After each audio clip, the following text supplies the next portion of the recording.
받은 복을 세어보아라. 찬송가 429장 후렴입니다. 가사를 제가 찬양을 잘하면 부를 건데, 세상 모든 풍파 너를 흔들어 약한 마음 낙심하게 될 때에 내려주신 주의 복을 세어라. 주의 크신 복을 내가 알리라. 받은 복을 세어보아라. 크신 복을 내가 알리라. 받은 복을 세어보아라. 주의 크신 복을 내가 알리라. 삶에서 중요한 사항들이 많지만 그 중 하나가 내가 가지고 있는 것, 소유하고 있는 것을 정확하게 파악하는 것입니다. 없는데 있다고 착각해서 허풍만 늘게 되고, 있는데 없다고 생각해서 불평만 늘어갈 수 있습니다.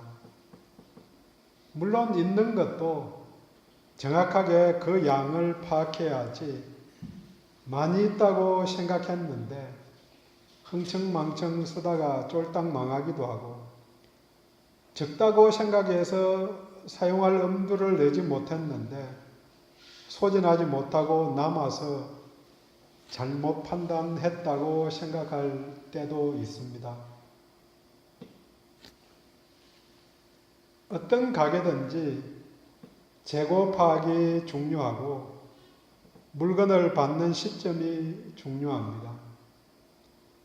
그래서 이전에는 아주 큰 대기업에서도 물건을 받을 때 6개월 분치, 6개월 동안 사용할 것을 재고를 갖고 있고 그렇게 했거든요. 그랬는데 그게 재고 비용이 많이 드니까 요즘은 대기업도 일주일 분량 내지는 하루 단위로, 그러니까 창고 가지고 있는 공급하는 업체에서 비용을 다 부담하고 있으라는 거죠. 우리는 항상 그것만큼 쓰니까, 그래서 일주일 한 달 이렇게 보관하는 게 아니고 하루 단위, 이틀 단위로만 물건을 받는 거죠. 미리 받아놓으면 쌓아둘 곳도 없을 뿐더러 투자비가 늘게 되고, 동시에 다 떨어졌는데 준비가 안 되면 물건이 없어서 팔지 못하는 경우가 생기게 됩니다. 재고 관리가 중요한 것은 팔리지 않는 물건이 많아지면 앞으로는 남지만 뒤로 미칠 수 있기 때문입니다. 이순신 장군이 백의종군을 한 다음에 선조 임금께 올린 보고서의 내용입니다. 아직 신에게는 12척의 배가 남아 있사옵니다. 물론 이 12척에다가 하나를 더해서 13척으로 10배가 넘는 일본군을 물리친 전쟁이 명량해전입니다. 남아있는 것을 정확하게 파악함과 더불어서 결정적인 전술적 지혜가 있었기 때문에 이를 바탕으로 해서 불가능할 것 같은 상황 속에서 승리를 한 것입니다. 각자 가진 것이 무엇인지, 특별히 우리 하나님으로부터 받은 것이 무엇인지 헤아려 봐야 합니다. 가진 것이 있어야 누릴 수도 있고 나누어 줄 수 있기 때문입니다. 오늘 로마서 보았습니다. 로마서는 성도들의 정체성을 잘 드러내어주는 책입니다. 성도가 누구인가? 로마서의 주제는 하나님의 의로우심과 사람의 의롭게 됨입니다. 성도는 의롭게 된 사람이다. 이런 정체성이 어디서 출발하는가? 우리 하나님이 의로우시다. 거기서 출발해서 의로운 구석이 없지만 그럼에도 불구하고 의롭게 보아주겠다. 그 전제 조건이 물론 있죠. 예수 그리스도를 믿음으로 내 사랑하는 아들 예수를 믿기 때문에, 그가 한 일을 믿기 때문에 그걸 믿는 자들은 다 의롭다고 인정해 주겠다. 잘못이 있음에도 불구하고 판사가 판결을 내리듯이 하나님이 그냥 판결을 내려주신 것입니다. 로마서에는 의롭다는 단어가 이런저런 형식으로 40번 이상 사용됩니다. 본문 1절이 핵심 요절 중에 하나입니다. 우리가 믿음으로 의롭다 하심을 입었다. 전문 용어이기는 하지만 많이 들어온 이신칭의 믿음으로 의롭게 되었다. 이 단어가 1절을 압축한 말입니다. 믿음으로 의롭게 되어졌다. 처음에 말씀드렸지만 나누어 주려면 가진 것이 있어야 합니다. 그런 점에서 먼저 받는 것이 중요합니다. 인생의 시작이든 어떤 일의 출발이든 아무것도 없는 상태에서 시작하기가 쉽습니다. 인생을 말할 때에 공술에 공수거라 말합니다. 빈손으로 와서 빈손으로 돌아갑니다. 몇 번 인용한 이야기지만 알렉산더 대왕이 죽을 때에 관에 구멍을 2개 뚫어서 자기 손을 밖으로 내어놓고 보여주라고 이야기를 했다고 합니다. 왜요? 나 이렇게 많이 땅을 차지했지만 갈 때는 빈손으로 간다. 갈 때는 저도 빈손으로 갈 것입니다. 석가가 했다고 하는 말이지만 인생은 나그네 길이고 돌아가야 할 곳이 있다 하는 것이 일반적인 진리입니다. 본문에서도 믿기 전의 상태를 몇 가지 표현으로 나타내고 있습니다. 6절에 우리가 아직 연약할 때에, 그리고 경건하지 않은 자라고 바꾸어 부릅니다. 8절에는 우리가 아직 죄인 되었을 때에, 이전에는, 믿기 전에는 연약하고 경건하지 않고 죄인이었는데 하나님을 반역한 반역자였는데 믿음으로 되어진 것, 변화된 것이 있습니다. 본문에 우리라고 표현한 것은 1차적으로는 로마에 있는 성도들, 이 편지를 바울이 로마 교회에 보낸 이 편지를 처음 읽은 독자들입니다. 그 성도들이지만 믿는 모두에게 똑같이 해당되는 내용입니다. 믿음으로 된 것은 1절에 의롭다 하심을 받았다.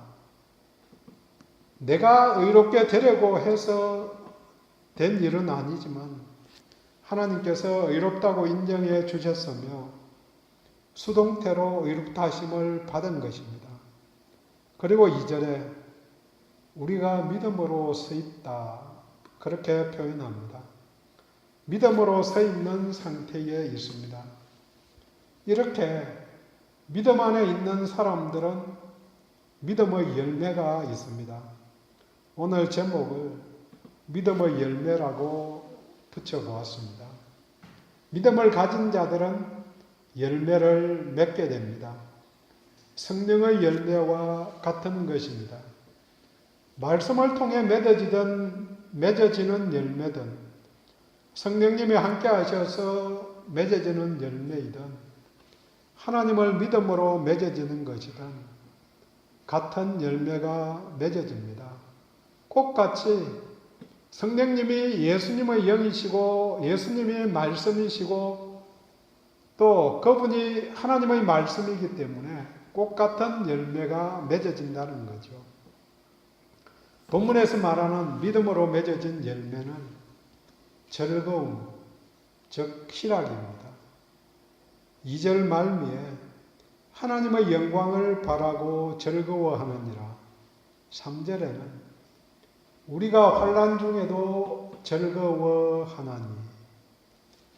믿음이 제대로 작동하고 있다면 즐거움이 있어야 합니다. 물론 즐거움이라는 단어가 자랑한다는 의미의 번역도 가능합니다. 즐거워하면 당연히 자랑하게 되어 있습니다. 즐거움의 수준이 낮을 때는, 조그마한 즐거움일 때는 자랑할 마음이 안 생길 수도 있지만, 아주 큰 기쁨이 있으면은 예를 들어서 세상을 살면서 대통령상을 받았다든지 이러면은 자랑할 거리가 있는 거죠. 물론 자랑할 거리가 있다고 즐겁다고 그래서 몽땅 자랑하는 것도 아니고 드러내는 것도 아니지만 그 기쁨이 큰 것은 당연하거든요. 내 기쁨이 넘치면은 자랑하게 되어 있습니다. 본문은 즐거워하는 일을 두 가지 제시합니다. 첫 번째는 하나님의 영광을 바라고 즐거워한다. 하나님의 영광을 바라보기 때문에 믿음의 대상인 또 주체인 하나님의 하나님을 바라보기 때문에 즐거움이 있습니다. 하나님이 베푸신 은혜가 있기 때문에 그분을 바라며 즐거워합니다. 조금 더 나아가 그분의 존재로 인해 통치자로 보좌에 앉아 계심으로 인하여 즐거워합니다. 즐거워하는 두 번째 일은 3절에 이뿐 아니라 우리가 환난 중에도 즐거워하나니, 하나님으로 인해서 즐거워할 뿐 아니라 우리에게 환난이 있을지라도 즐거워한다고 그렇게 고백합니다. 환난 중에도 즐거워할 수 있는 이유를 3절, 4절에서 설명해 줍니다. 이는 환난이 인내는 연단은 소망을 이루는 줄 알미라. 야고보서 1장 2절, 3절에도 내 형제들아, 너희가 여러 가지 시험을 당하거든 온전히 기쁘게 여기라. 이는 너희 믿음의 시련이 인내를 만들어내는 줄 너희가 알미라. 시험을 만나거든 온전히 기쁘게 여기라고 야고보도 또 바울도 제자들은 똑같은 이야기를 하는 거죠. 물론 개인적인 입장에서 어려움을 만나는데 기쁘다 즐겁다 이렇게 고백하기 힘들죠. 거기다가 보는 사람들이 믿음이 있다면서 왜 그렇게 기쁨으로 못 받아들이는가 이렇게 거꾸로 이야기를 하면 참 괴로운 거죠. 힘든 거는 당연히 힘든 거죠.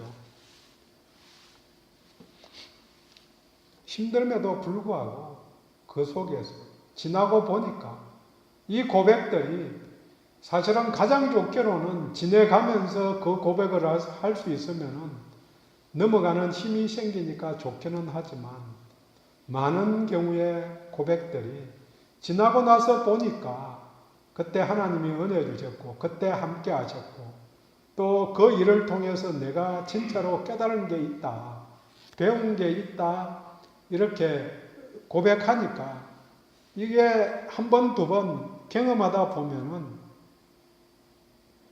고난을 만났을 때에도 그걸 기대하면서 대비가 되는 거죠. 인내는 고난 속에서 믿음을 더 굳건하게 만들어서 성도들이 믿음에서 떠나지 않게 하고 하나님만 바라보게 합니다.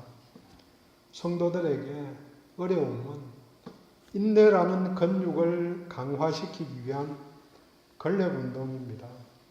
어떤 운동이든 꾸준히 하는 것이 쉽지 않습니다. 그러나 꾸준하게 해야 운동 효과가 있습니다. 나이가 들수록 근력운동이 필요합니다. 그래서 걷기만 해서는 좀 안 되는 게 근력이 빠져나가거든요. 근육이 없어지니까 근력운동을 해야 되는데 힘들지만 하면은 효과가 나타나는데 마찬가지로 환난이 인내를 강화시켜 줍니다. 그리고 고난 중에 인내하면 고난은 우리의 인격을 연단해 갑니다. 그리고 이 연단을 통해서 소망을 이루어 가게 된다고 본문은 말합니다. 좋은 것을 최고의 것으로 만들어 가는 것이 연단입니다. 살아가면서 좋은 것에 만족해서는 안 됩니다. 그저 그런 나라를 소망하는 것이 아니고 하나님 나라 천국을 소망한다면 천국에 맞는, 천국에 걸맞는 인격을 이루어 가야 하는 것입니다.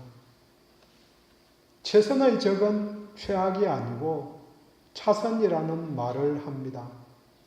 진리의 가장 무서운 적은 적나라한 거짓이 아니고 그럴듯한 반쪽짜리 진리입니다. 거의 다 비슷한데 끝점에서 딱 하나 다른 것, 이게 이단이거든요. 그게 위험한 것은 대부분이 같기 때문에 그냥 넘어가기 쉽다는 거죠. 최선, 선을 행하는 게 중요하지만 최선을 바라보고 나가야 하는 것, 행동하는 것, 이 일이 좋은 일인가, 그저 좋은 일인가, 그 다음에 최선의 일인가를 끊임없이 판단해야 되는 게 우리들에게 주어진 일입니다. 같이 판단을 할 때 그저 좋은 일에 만족해서는 안 된다는 거죠. 연단을 통해서 최선을 향해 나아가게 됩니다. 물론 연단을 통해서 소망을 이루어 갑니다. 결국 믿음을 통해서 맺어지는 열매는 즐거워하는 것인데 이 즐거움은 소망이 있기 때문에 얻을 수 있습니다. 이것은 2절, 3절과 같이 하나님의 영광을 바라보기 때문에 또 환난 중에서 소망을 이루기에 얻어집니다.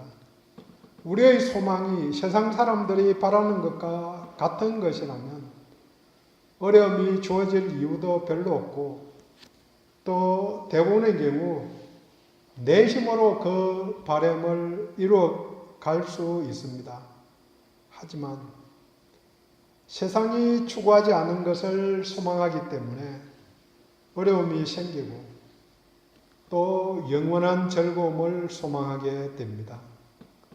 바라는 것이 소망이고 얻어지는 것이 소망입니다. 소망이 있으면 낙심하지 않고 꾸준히 어려움을 감당해 나갈 수 있습니다. 물론 좋은 일이 있으면 더 힘차게 믿음을 드러낼 수 있습니다. 우리가 가진 소망이 이루어질 것이 확실한 것은 보증인이 있기 때문입니다. 성령님이 보증합니다. 믿음의 길을 가면 즐거움이 주어지고 하나님의 영광에 도달한다고 성령님이 보증하십니다. 그러니 우리가 가진 소망이 확실한 것이죠. 5절에 소망이 우리를 부끄럽게 아니하면 우리에게 주신 성령으로 말미암아 하나님의 사랑이 우리에게 부은바 됨이니. 소망을 가졌는데 그게 이루어지지 않을 때에 몽땅 다 투자했는데 안 되면은 사실 참담함도 느끼지만 부끄러움도 있는 거죠. 그렇지만 믿음 안에서 소망은 성령으로 말미암아서 성령님이 보증인 되시기 때문에 하나님의 사랑이 부어져서 이루어지는 일이라는 거죠. 소망이 이루어질 것이기 때문에 부끄러워하지 않을 수 있습니다. 이루어지지 않을 것이라면 부끄러울 것인데요. 성령님이 함께 하심으로 하나님의 사랑이 우리에게 차고 넘치게 되었습니다.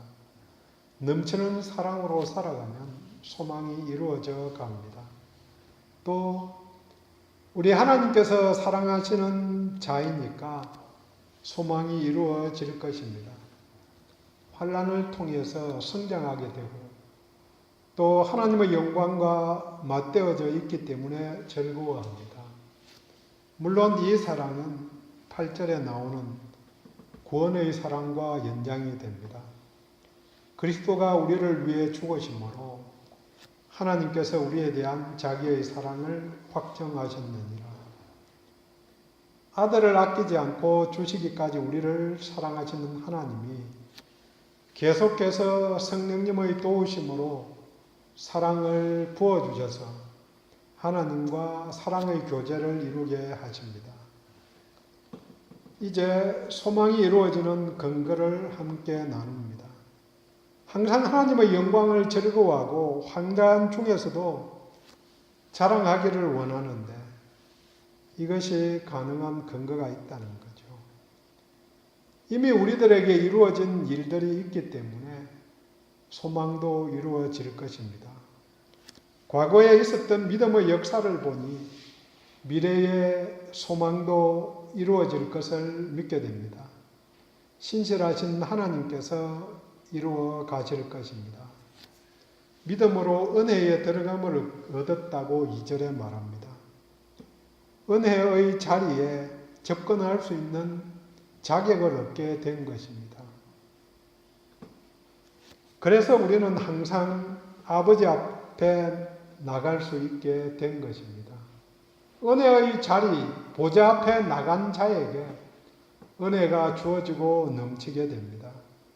은혜와 축복의 원천이신 하나님 앞에 나갈 수 있게 된 것이 신앙생활의 출발이자 또 성취의 동인입니다. 은혜로 말미암아 구원받은 것도 사실이지만 은혜로 말미암아 신앙이 성장하게 되고 날로 거룩하게 되어져 갑니다. 이 은혜로 말미암아 하나님과 화평을 누린다고 1절에 말합니다. 화평을 누리자 이렇게 권면의 말이기도 하지만 누리게 되었다고 하는 선포의 말이기도 합니다. 물론 이 화평은 우리 주 예수 그리스도로 말미암아 이루어진 일입니다. 이 화평은 이전에는 하나님과 원수였다는 것을 기억할 때에 더 크게 와닿습니다. 그냥 그저 그런 조그마한 잘못들을 행했는데 그게 용서받았다가 아니고 우리 하나님과 원수였는데 화평케 되었다는 거죠. 그리고 하나님과 화평을 누리는 자가 이 세상에서 평화를 누리고 나눌 수 있습니다. 에베소서 2장 표현과 같이 하나님과 사람 사이에는 막힌 담이 존재했는데 그리스도의 십자가가 그 담을 헐었습니다. 그래서 하나님과 우리들 사이에 화평이 이루어진 것입니다. 성도의 삶은 그리스도로 말미암아 또 성령으로 말미암아 사랑 안에서 살아가는 것입니다. 믿음으로 즐거움을 얻는 복을 받았습니다. 그러니 그 복을 일상에서 누릴 수 있기를 원합니다. 즐거움은 믿음의 복입니다. 즐거움은 믿음의 열매입니다. 일상에서 즐거움이 없으면 내 믿음을 점검해 봐야 합니다. 이 땅 살아가기 때문에 어려움이 누구나 있습니다. 고민 없는 사람은 저기 땅 밑에 있는 사람만 고민이 없다고 말들 합니다. 저도 있고 여러분들도 다 고민이 있는 거죠. 하지만 그래도 예수 안에서 믿음의 소망이 있기 때문에 어떤 어려움이든 감당할 수 있습니다. 우리 주 예수 그리스도로 말미암아 하나님과 화평을 누리자. 그로 말미암아 즐거워하자. 그렇게 권면합니다. 기도합니다.